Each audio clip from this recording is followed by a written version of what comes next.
Hi everybody, it's Bonnie Jean from BonnieJean.com. Welcome back to today's video.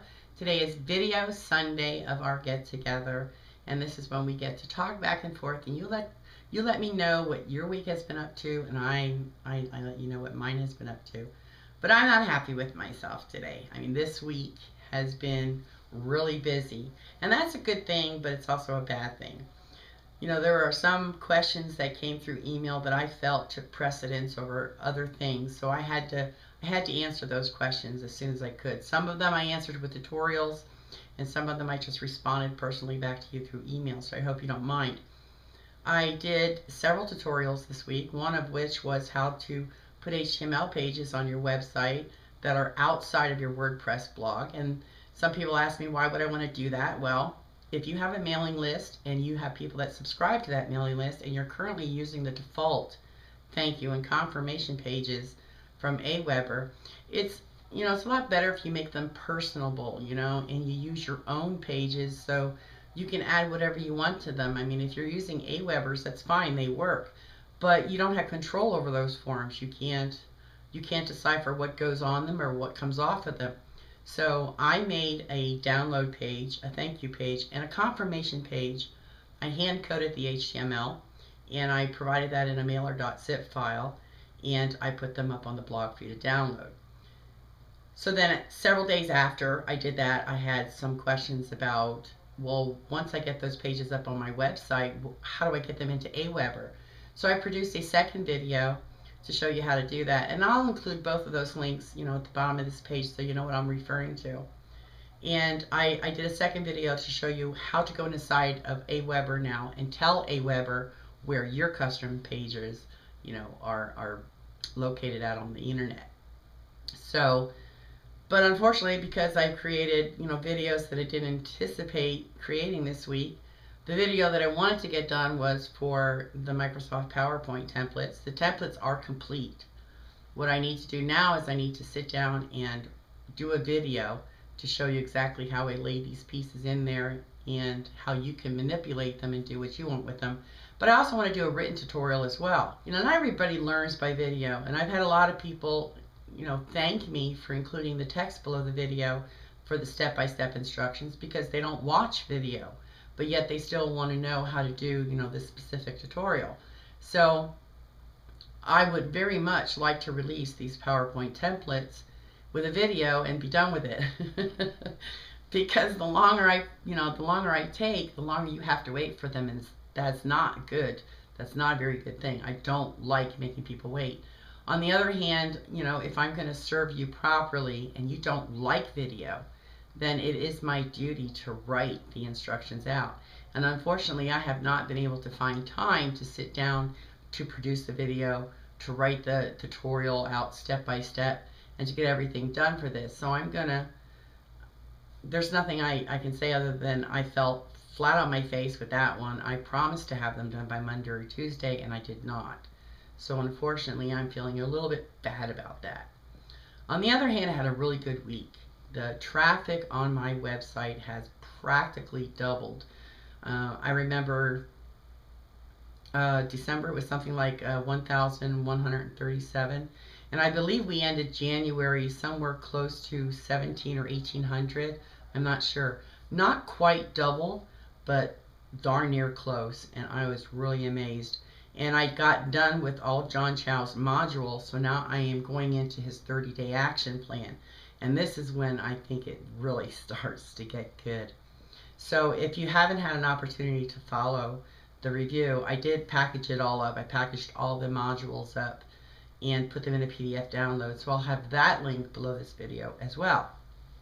So as you can tell, my voice is still cracking. I don't think I quite got over the cold that I had last week.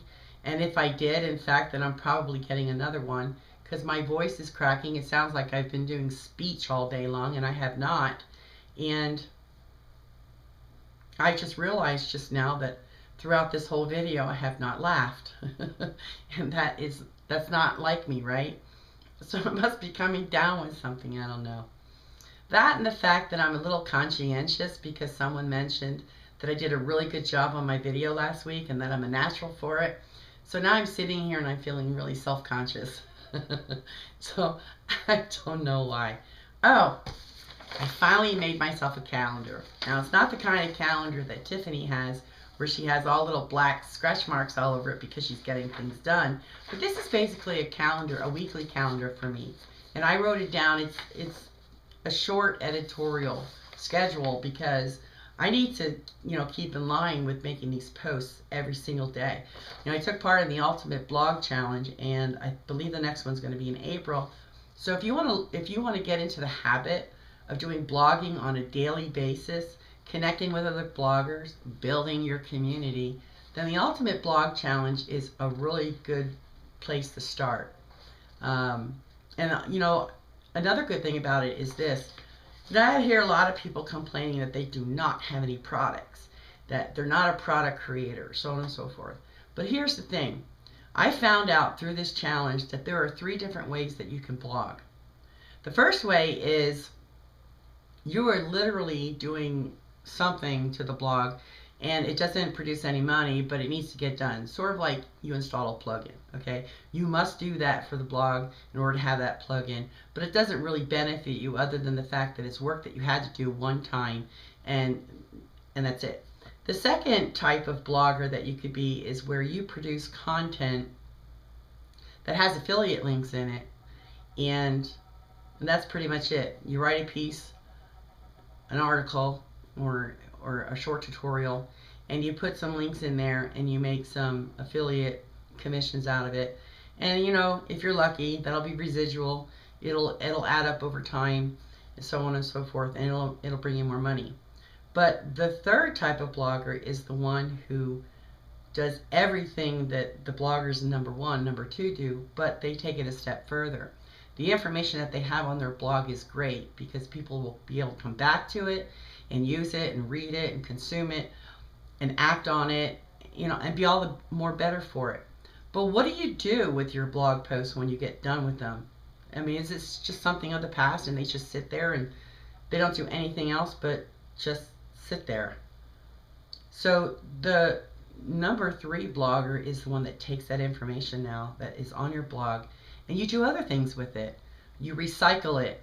You make video out of it, or podcasts, or audio, or break it down into articles. And if it's just an article, then expand upon it and make it a report.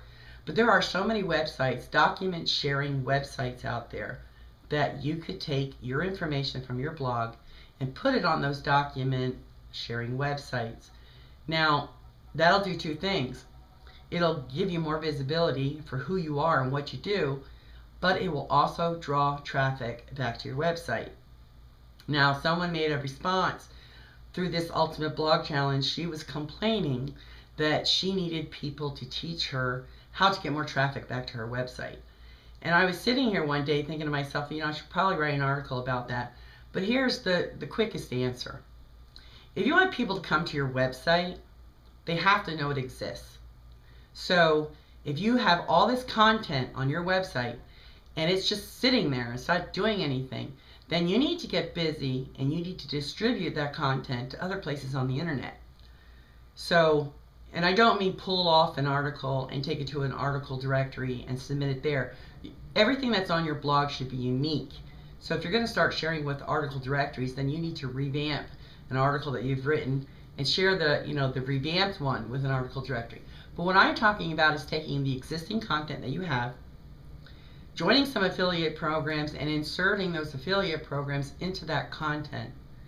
Do it inside of Word or whatever. Then convert it to a PDF and start using those document sharing websites like DocStock and Issuu.com and so many other ones. In fact, I have a list of 41 that I found on the Warriors Forum, and I've just started attacking those websites, uploading my content. So if you want traffic to come back to your website, then you have to put content all over the internet. Places that people normally would not find you will now be able to find you through the content that you provide. So that answers the question that someone raised to me, is how could she get more traffic to her website? The answer is simple. If you want more traffic coming in, then you need to put more out. It works hand in hand, and that's pretty much it. That's it. you know, I have to get back to work. Amanda has that Squidoo challenge going on where I'm supposed to produce, my Squidoo lenses every week, one a week. And I missed last week thanks to my lethargic blood disorder. And so this week I'm trying to double up and get 2 done. I've got one almost done, and I've got the other one that I still have to do.